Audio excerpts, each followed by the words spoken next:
అందరికీ నమస్కారం. ఈ రోజు మనం వరలక్ష్మి వ్రతం రోజు వినవలసిన చారుమతి లక్ష్మీదేవి వ్రత కథ తెలుసుకుందాం. మీరు నా ఛానల్ ఫస్ట్ టైం చూస్తున్నట్లయితే సబ్స్క్రైబ్ చేసుకోండి. వరలక్ష్మి వ్రతం వలన లాభాలు ఏమిటి? వరలక్ష్మి వ్రతం ఎందుకు చేస్తాము? సూత మహాముని సౌనకాది మహర్షులతో ఇలా అన్నాడు. ఓ మునీశ్వరులారా, స్త్రీలకు సర్వ సౌభాగ్యాలు కలుగు వ్రతం ఒకటి శివుణ్ణి పార్వతికి చెప్పాడు. దానిని మీకు చెప్తాను వినండి. ఒకరోజు కైలాస పర్వతమున పరమేశ్వరుడు తన భస్మ సింహాసనంపై కూర్చుని ఉండగా పార్వతీదేవి పరమేశ్వరుని ఉద్దేశించి, నాదా, స్త్రీలు సర్వ సౌభాగ్యాలు పొంది పుత్రాభివృద్ధికి తరించుటకు తగిన వ్రతం చెప్పండి అని కోరింది.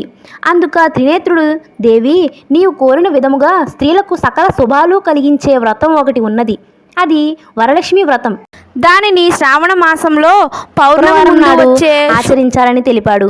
పార్వతీదేవి, నాదా, ఆ వరలక్ష్మి వ్రతం ఎలా చేయాలి? ఏ విధముగా చేయాలి?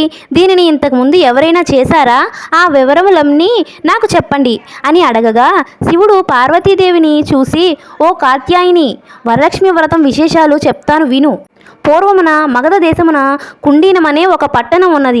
అందులో చారుమతి అనే ఒక బ్రాహ్మణ స్త్రీ ఉన్నది. ఆమె సుగుణావతి.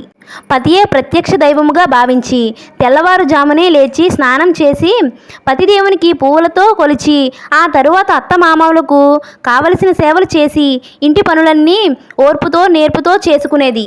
శ్రీ మహాలక్ష్మికి ఆమె మీద అనుగ్రహం కలిగింది. ఒకరోజు ఆ మహా ఇల్లాలికి కలలో ప్రత్యక్షం ఇచ్చింది. ఓ చారుమతి, నేను వరలక్ష్మీదేవిని. శ్రావణ మాసంలో శుక్లపక్షం పూర్ణిమకు ముందుగా వచ్చే శుక్రవారం రోజు నన్ను పూజించు. నీవు కోరిన కోరికలు, వరాలు, కానుకలు నేను ఇస్తాను అని చెప్పి మాయమైంది. చారుమతి సంతోషించింది. హే జనని, నీ కృపా కటాక్షాలు కలిగిన వారు ధన్యులు. వారు సంపన్నులుగా, విద్యావంతులుగా మన్ననలు పొందుతారు. ఓ పావని, నా పూర్వజన్మ సుకృతం, నీ దర్శనం నాకు కలిగింది అని పరిపరి విధాల వరలక్ష్మీదేవిని స్తుతించింది. ఆమె వెంటనే మెలకువ వచ్చింది. నాలుగు వైపులా చూస్తే చారుమతికి వరలక్ష్మీదేవి కనబడలేదు. వెంటనే భర్తని, అత్తమామలని లేపి చెప్పగానే వాళ్ళు కూడా చాలా సంతోషించారు. దేవి ఆనత ప్రకారం తప్పకుండా నువ్వు ఈ వ్రతం చేయి అన్నారు. చారుమతి ఇరుగు పొరుగున ఉన్న స్త్రీలకు కూడా చెప్పింది. అందరూ కలిసి శ్రావణ మాసం ఎప్పుడు వస్తుందా అని ఎదురు చూడసాగారు. వారు ఎంతో ఎదురు చూసిన పౌర్ణమి ముందు శుక్రవారం రానే వచ్చింది. పట్టణంలో స్త్రీలందరూ ఉదయాన్నే లేచి తలారా స్నానం చేసి పట్టు వస్త్రాలు ధరించి చారుమతి గృహానికి చేరుకున్నారు. చారుమతి తన గృహంలో మండపాన్ని ఏర్పాటు చేసి ఆ మండపంపై బియ్యం పోసి పంచపర్లవాలైన రావి, జువ్వి, మర్రి, మామిడి, ఉత్తరేణి ఆకులతో కలశం ఏర్పాటు చేసింది.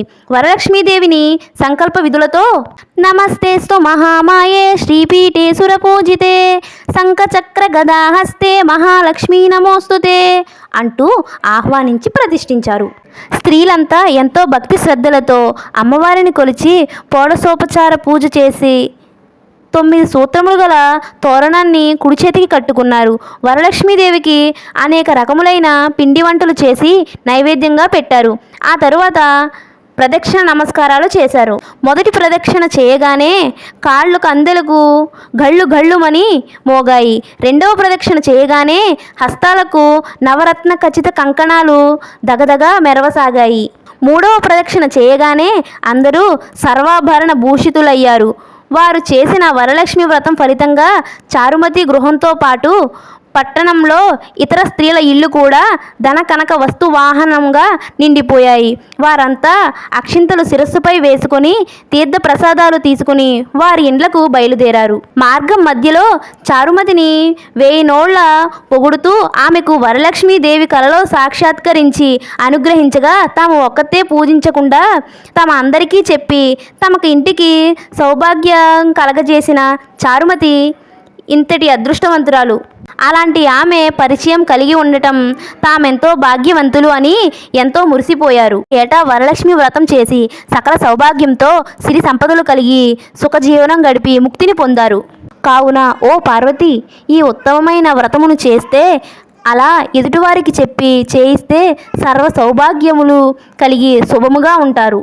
ఈ కథను విన్నవారికి, చదివిన వారికి కూడా వరలక్ష్మి ప్రసాదము వలన సకల కార్యములు సిద్ధించును అన్నాడు పరమశివుడు. సూత మహాముని సౌనకాది మహర్షులతో మునులారా, శివుడు పార్వతికి ఉద్దేశించిన ఈ వరలక్ష్మి వ్రత విధానాన్ని మీకు వివరించాను. ఈ కథ విన్నా, ఈ వ్రతం చేసినా చూసినా కూడా సకల సౌభాగ్యాలు, సిరి సంపదలు, ఆయురారోగ్యాలు, అష్ట ఐశ్వర్యాలు సిద్ధిస్తాయి అని చెప్పారు. ఈ కథ విని అక్షింతలు శిరస్సుపై వేసుకోవాలి. ఆ తరువాత ముత్తైదువులకు తాంబూలాలు ఇవ్వాలి. అందరికీ తీర్థ ప్రసాదాలు ఇచ్చి పూజ చేసిన వారు కూడా వాటిని తీసుకోవాలి. ఇదండి వరలక్ష్మి వ్రతం రోజు వినవలసిన చారుమతి కథా విధానం. మీకు ఈ వీడియో నచ్చినట్లయితే లైక్ చేయండి, షేర్ చేయండి, సబ్స్క్రైబ్ చేయండి. పక్కనే ఉన్న గంట సింబల్ని నొక్కండి.